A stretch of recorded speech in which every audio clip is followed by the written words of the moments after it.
Assalamualaikum warahmatullahi wabarakatuh. Bertemu lagi dengan Wahyudi Siswanto. Kali ini saya akan berbicara tentang sudut pandang. Kalau Anda melihat seseorang yang sedang mengamati nyamuk, maka kalau diceritakan itu bisa dari dua sudut pandang. Yang pertama dari orang itu yang melihat nyamuk yang kecil, tetapi bisa juga dari sudut pandang nyamuknya melihat raksasa, yaitu manusianya. Sebuah cerita juga ditentukan dari sudut pandang mana cerita itu disampaikan kepada pembacanya. Secara umum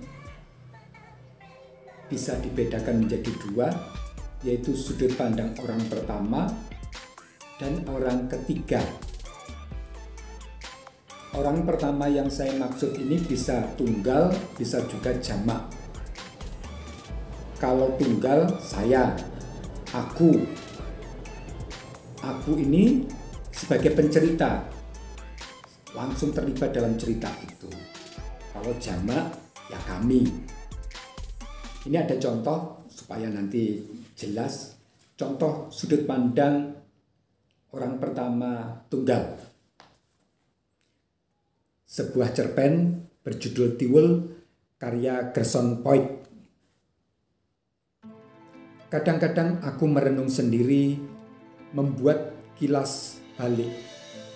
Kedatanganku ke Kupang hanya dengan modal pas-pasan saja.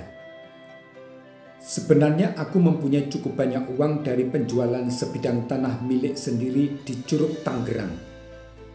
Cerita tentang tanah itu cukup memprihatinkan.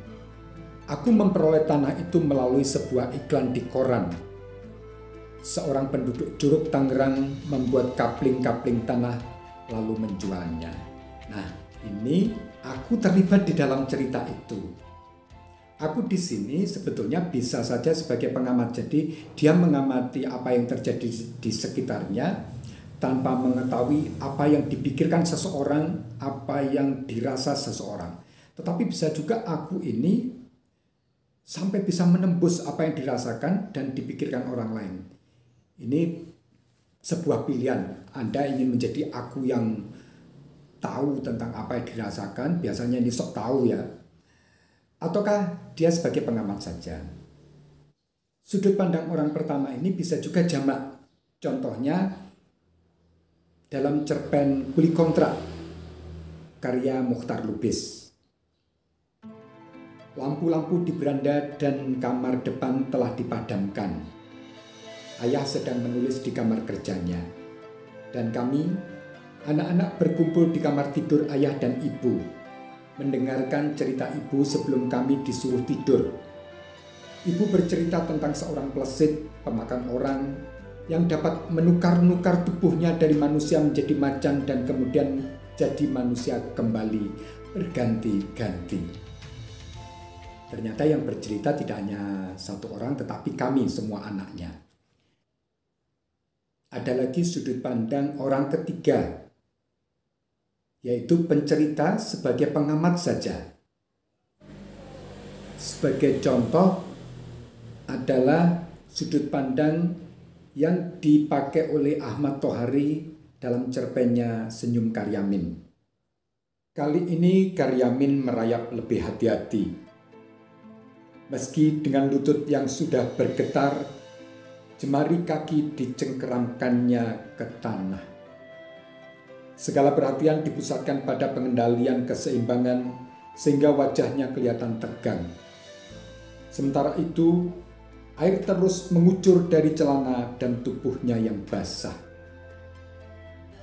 Dan karena pundaknya ditekan oleh beban yang sangat berat, maka nadi di lehernya muncul menyembul kulit. Dari contoh itu, ternyata penceritanya hanya mengamati apa yang terjadi pada Karyamin. Pencerita itu tidak tahu apa yang dipikirkan Karyamin, apa yang dirasakan Karyamin, betul-betul mengamati. Tapi ada juga sudut pandang orang ketiga yang mengetahui betul apa yang dialami apa yang dipikirkan, apa yang dirasakan oleh tokoh-tokoh yang diamatinya ya. Ini contohnya dalam cerpen Apa karya Putu Wijaya.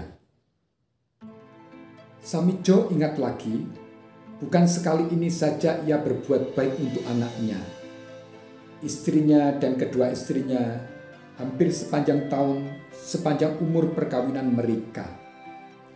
Ia merasa selalu berkorban, selalu berusaha untuk menyenangkan hati mereka. Ia bahkan tidak banyak mempunyai waktu untuk mengurus pekerjaannya sendiri, apalagi mengurus keluarganya sendiri. Di sini penceritanya tahu apa yang dipikirkan oleh tokoh itu. Saudara, ada juga pencerita itu yang berganti-ganti. Contohnya dalam novel Raumanen itu ternyata penceritanya aku. Tetapi yang pertama adalah aku Manen.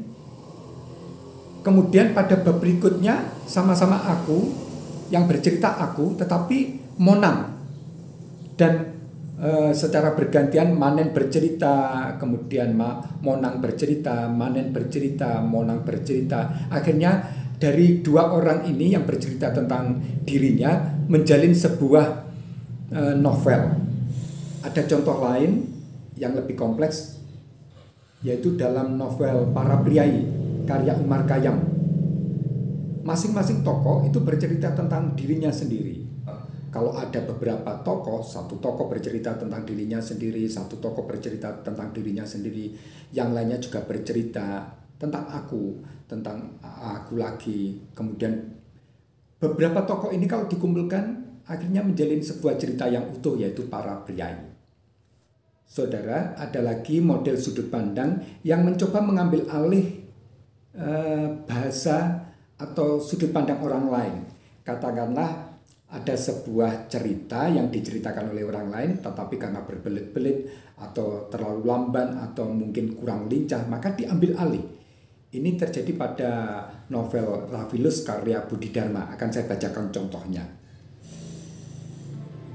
Seolah tanpa sengaja kata-kata Munandir terus meluncur. Saya tidak mempunyai pilihan selain merumuskan kembali kata-katanya dengan kata-kata saya sendiri. Saya tahu anak adalah harta maha besar dan tidak akan musnah termakan waktu. Apa yang diceritakan oleh Munandir itu ternyata diambil alih oleh seorang tokoh, kebetulan namanya Tiwar. Saya contohkan lagi, ada kisah yang diceritakan oleh tokoh Pawastri, tapi kemudian diambil alih oleh tokoh Tiwar. Surat Pawastri masih banyak, dan masing-masing surat tidak pendek. Saya terpaksa meringkasnya dan mengangkatnya dengan cara saya sendiri. Pada waktu saya mulai bekerja di Jalan Niaga, ayah merangkap sakit, dan seterusnya. Itu sebetulnya ketika ayahnya sakit, siapa ayahnya itu adalah kisah Pawastri, tetapi diambil alih oleh tokoh Tiwar. Baiklah saudara, itu beberapa sudut pandang yang bisa kita pakai menjadi pilihan kita dalam bercerita. Semoga bermanfaat dan menginspirasi. Assalamualaikum warahmatullahi wabarakatuh.